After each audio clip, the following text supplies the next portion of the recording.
नमस्कार दोस्तों, स्वागत करते हैं आप सभी लोगों का। दोस्तों बिहार एसआई मेंस आप सभी लोग का रेगुलर बेस पे प्रैक्टिस सेट चलाया जा रहा है। सुबह का 8 बजे आप सभी लोग का जीएस का प्रैक्टिस सेट चलता है। तो सभी लोग टाइम टेबल नोट कर लीजिएगा। 8 बजे आपका चलता है सुबह, उसके बाद आपका 12 बजे चलता है, उसके बाद आपका शाम 3 बजे चलता है, उसके बाद आपको रात में 7 बजे चलता है। तो ये चारों क्लास आपको अटेंड करना है ताकि आप सभी लोग का एग्ज़ाम में और भी बेहतर हो पाए।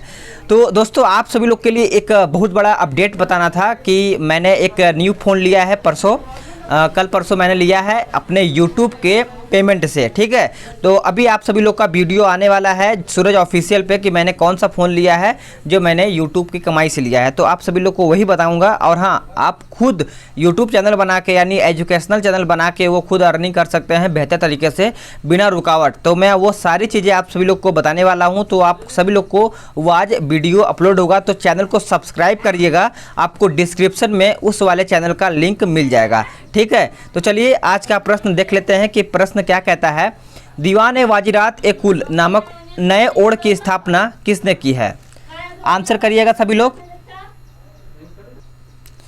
चलिएगा, आंसर क्या हो जाएगा? क्वेश्चन नंबर 1 का ऑप्शन हो जाएगा अकबर द्वारा, यानी बी आपका करेक्ट आंसर हो जाएगा क्वेश्चन नंबर 1 का। नेक्स्ट प्रश्न की ओर आते हैं। मनसबदारी व्यवस्था में दो अस्पा का प्रचलन किसने किया है? ऑप्शन है जहांगीर, शाहजहां, औरंगजेब या फिर इनमें से कोई नहीं। तो आपका राइट आंसर क्या हो जाएगा? Option A is the correct answer हो जाएगा जहांगीर। आपने करेक्ट आंसर हो जाएगा ए। ठीक है, नोट करिएगा। नेक्स्ट प्रश्न है कि लॉर्ड वेलेस्ली की सहायक संधि को स्वीकार करने वाला पहला मराठा सरदार कौन था?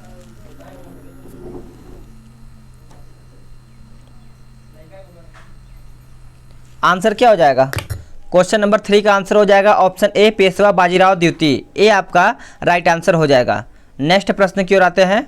हैदर अली की मृत्यु 1782 ईस्वी के किस युद्ध के दौरान हुई थी? तो आपको युद्ध बताना है क्वेश्चन नंबर 4 का।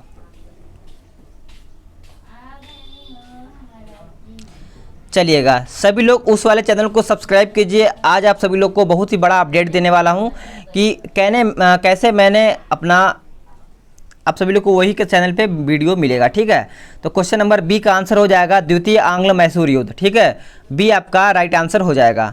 नेक्स्ट प्रश्न है कि बी आर अम्बेडकर की पढ़ाई लिखाई में किसने बड़ा सहयोग दिया था?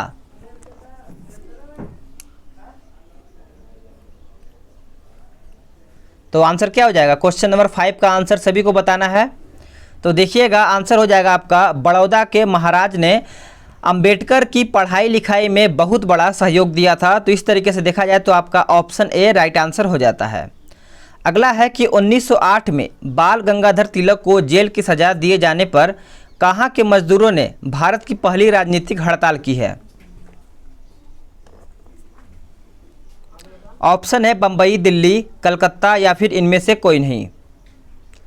तो सभी ने आंसर किया होगा बम्बई, जो कि सभी का आंसर यहाँ पे राइट आंसर हो जाता है। अगला प्रश्न देख लेते हैं। क्वेश्चन नंबर 7 कहता है कि भारत के प्रथम स्वतंत्रता संग्राम का मुख्य तत्कालिक कारण क्या था?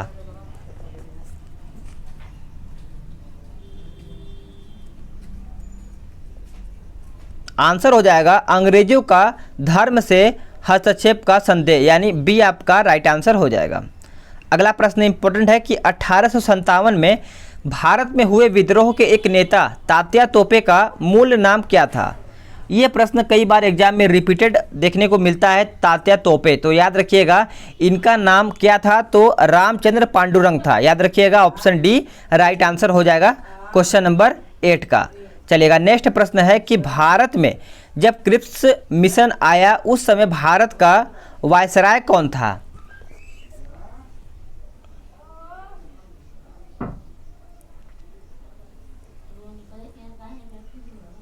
आंसर हो जाएगा आपका लॉर्ड लिनलिथगो, यानी सी आपका राइट आंसर हो जाएगा क्वेश्चन नंबर 9 का। अगला प्रश्न देखते हैं कि गांधी जी भारतीय राष्ट्रीय कांग्रेस के अध्यक्ष कितनी बार बन चुके हैं?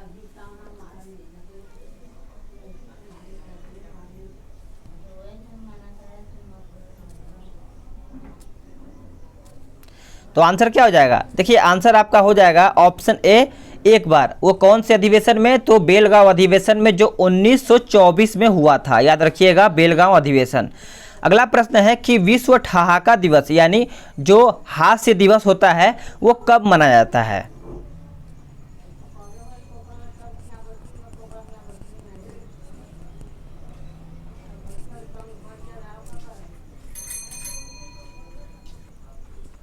तो आंसर हो जाएगा क्वेश्चन नंबर 11 का ऑप्शन सी, 10 जनवरी को आपका विश्व ठहाका दिवस मनाया जाता है।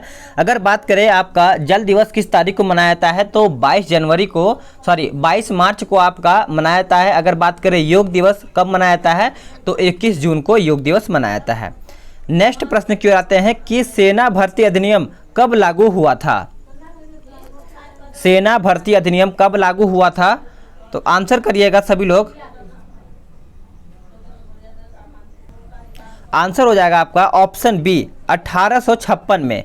याद रखिएगा, विधवा पुनर्विवाह जो आपका 1856 ईश्वर चंद्र विद्यासागर ने लाया था, तो उसी समय ये आपका सेना भर्ती अधिनियम भी लागू हुआ था। नेक्स्ट प्रश्न है कि ओलंपिक खेलों में हॉकी में भारत ने पहला स्वर्ण पदक किस वर्ष जीता था? याद रखिएगा, आप सभी लोग का क्वेश्चन नंबर 13 का आंसर क्या होगा? कल से आप सभी लोग का एकदम पैटर्न के हिसाब से आपका आएगा प्रैक्टिस सेट। एकदम लगेगा कि हाँ, एग्जाम में जो प्रश्न आपके पूछे जाने की संभावना है, सेम उसी तरीके से प्रश्न आपको कल से देखने को मिलेगा। तो आप सभी लोग बेहतर तरीके से देखिएगा। आंसर हो जाएगा 1928 में। ठीक है, भारत ने अंतिम बार हॉकी के स्वर्ण पदक कब जीता था? तो 1980 में। याद रखिएगा, 1980। नेक्स्ट है कि नॉयलैंड के आविष्कार के साथ निम्न में से कौन संबंधित है?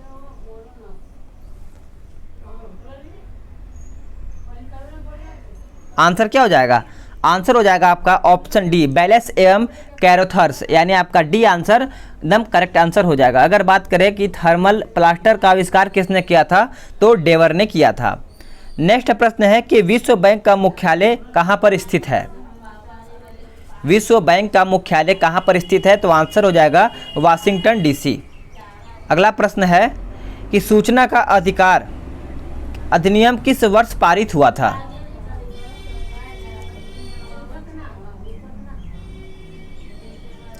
आंसर हो जाएगा 2005 में।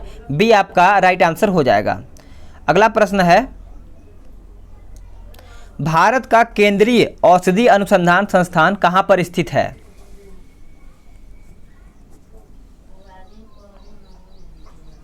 तो राइट आंसर हो जाएगा आपका लखनऊ में। अगर बात करें कि राष्ट्रीय मस्तिष्क अनुसंधान कहां पर है, तो आपका ये गुड़गांव में पड़ता है। याद रखिएगा। अगला प्रश्न है कि धनुष मिसाइल जिसका सफल परीक्षण भारत द्वारा किया गया था, इसकी मारक क्षमता कितना है, यह बताना है। देखिए, इसका राइट आंसर क्या हो जाएगा? 18 का सी हो जाएगा। 350 किलोमीटर से 350, यानी 300 से 350 आपको देखने को मिल जाएगा। यह जमीन से जमीन तक ये मारक क्षमता है इसका, याद रखिएगा। नेक्स्ट प्रश्न है कि संतोष ट्रॉफी किस खेल से संबंधित है? सिंपल प्रश्न है, अब आपको इसका आंसर कमेंट बॉक्स में बताना है कि संतोष ट्रॉफी किस खेल से संबंधित है। सभी लोग आंसर करिएगा क्वेश्चन नंबर 19 का। अगला है कि पनिहार नृत्य का संबंध किस राज्य से है? पनिहार नृत्य का संबंध किस राज्य से है? तो उम्मीद है आंसर सभी ने सही किया होगा। Option B, Rajasthan. याद रखिएगा, अगर बात करें भारतनाट्यम, तो ये आपका तमिलनाडु से आपका भारतनाट्यम हो जाता है। याद रखिएगा दोनों। अगला प्रश्न है कि किस जनजाति के लोग दूध को ताज़ा न पीकर उसे खट्टा करके पीते हैं? यानी दूध को खट्टा करके पीते हैं, तो वो कौन से जनजाति के लोग हैं? तो वो खिरगिज के जनजाति के लोग हैं। यानी अगर देखा जाए तो आपका डी राइट आंसर हो जाता है। अगला प्रश्न है कि एडमंड हिलेरी तथा तेंजिंग नोर्गे द्वारा विश्व की सर्वोच्च पर्वत चोटी माउंट एवरेस्ट पर सबसे पहले किस वर्ष विजय प्राप्त की गई थी? आंसर हो जाएगा क्वेश्चन नंबर 22 का ऑप्शन बी, 1953 ईस्वी में। याद रखिएगा, ऑप्शन बी करेक्ट आंसर हो जाएगा। नेक्स्ट प्रश्न की ओर आते हैं। अगला प्रश्न कहता है कि बोर्जिल तथा जोजिला दर्रा निम्नलिखित में से किस राज्य में स्थित है?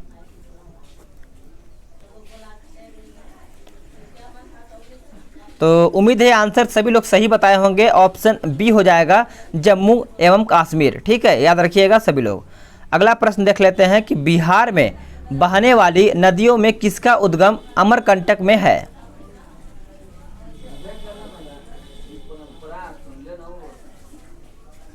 तो आंसर क्या हो जाएगा?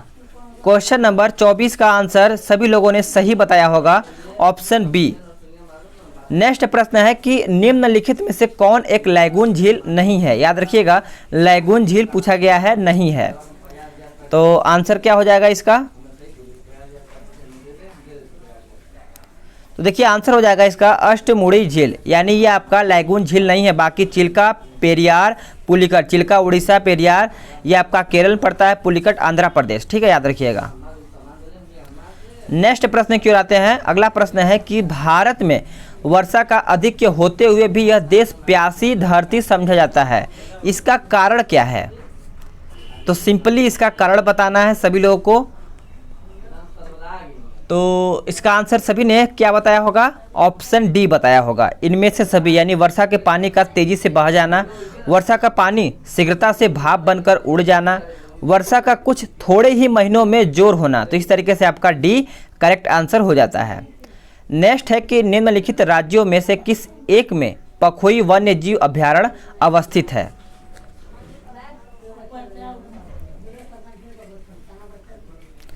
तो देखिएगा आंसर हो जाएगा आपका ऑप्शन ए अरुणाचल प्रदेश। याद रखिएगा, ए आपका राइट आंसर हो जाएगा सभी लोगों का। ठीक है, चलिएगा नेक्स्ट प्रश्न की ओर आते हैं। देखिए पूछा गया है कि दक्षिण भारत का मैनचेस्टर कौन सा है आपका? दक्षिण भारत का मैनचेस्टर कौन सा है? सिंपल प्रश्न है, आप सभी लोगों ने सही बताया होगा, ऑप्शन ए कोयम्बटूर। अगर बात करें भारत का मैनचेस्टर तो अहमदाबाद पड़ता है। ठीक है, याद रखिएगा। अगला प्रश्न है क्वेश्चन नंबर 30, कहता है कि गारो, खासी तथा जैंतिया जनजाति किस राज्य में निवास करती है?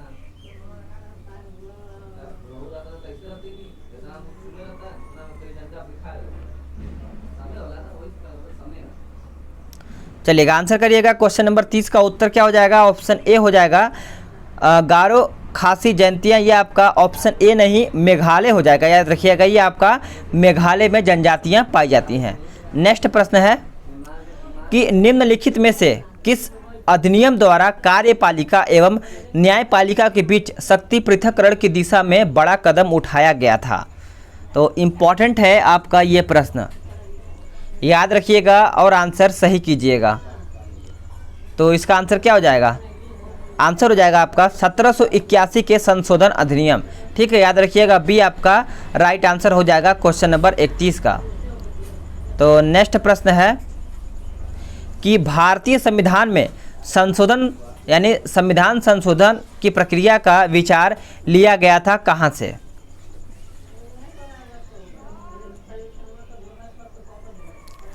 आंसर हो जाएगा दक्षिण अफ्रीका से ये आपका लिया गया था। अगर बात करें कि राज्यसभा निर्वाचन पद्धति कहाँ से लिया गया था, तो ये भी आपका दक्षिण अफ्रीका से ही लिया गया था।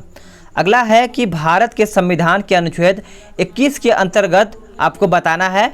तो ऑप्शन को पढ़िए, देखते हैं पहले। विपरीत लीजियों का अधिकार, क्रेनियोपेंगन यानी क्रेनियोपेगज जुड़वाओं का अधिकार, बात करें तो बच्चों को जन्म देने का मंदित माता यानी मंदित मना महिलाओं का अधिकार।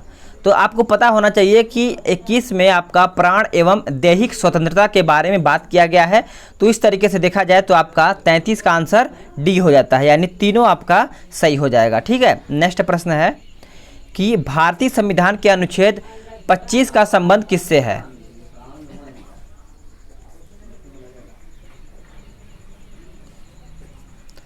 तो याद रखिएगा आंसर हो जाएगा धर्म के स्वतंत्रता से।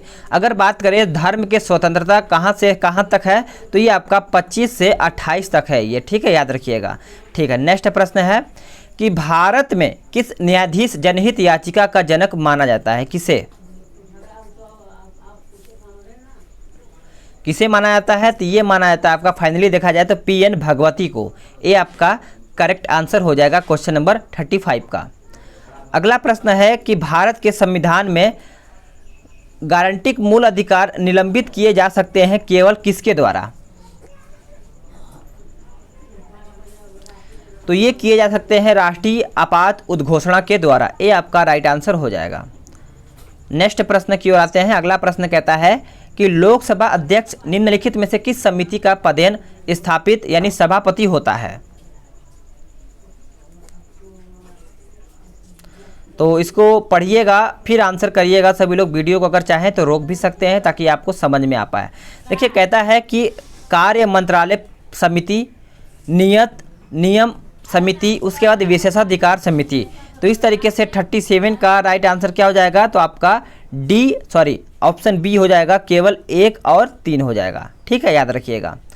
अगला प्रश्न है कि किस संविधान संशोधन द्वारा संसद को दिल्ली के लिए विधान सभा तथा मंत्रिपरिषद के गठन के लिए शक्ति प्रदान की गई थी? तो ये एकदम सिंपल प्रश्न है, सभी ने आंसर किया होगा। ऑप्शन डी 69 ऑप्शन डी हो जाएगा, यानी 69वें संविधान संशोधन द्वारा ये किया गया था। तो ये कब किया गया था? तो 1992 में, याद रखिएगा। अगला प्रश्न कहता है कि भारत के नियंत्रक महालेखा परीक्षक के संबंध में निम्न कथनों में विचार करें, कौन सा सही है? तो देखते हैं, वह संसद का एक अधिकारी नहीं है। दूसरा कहता है कि वह एक स्वतंत्र संवैधानिक प्राधिकारी है जो सीधे संसद के प्रति जवाबदेही नहीं है।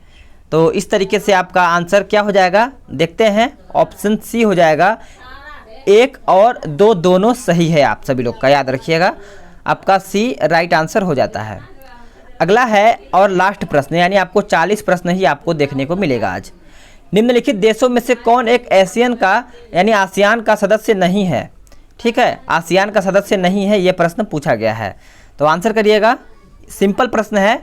तो देखिए, आंसर हो जाएगा बांग्लादेश। ये आपका आसियान का सदस्य नहीं है, बाकी आपका तीनों आसियान का सदस्य हो जाता है।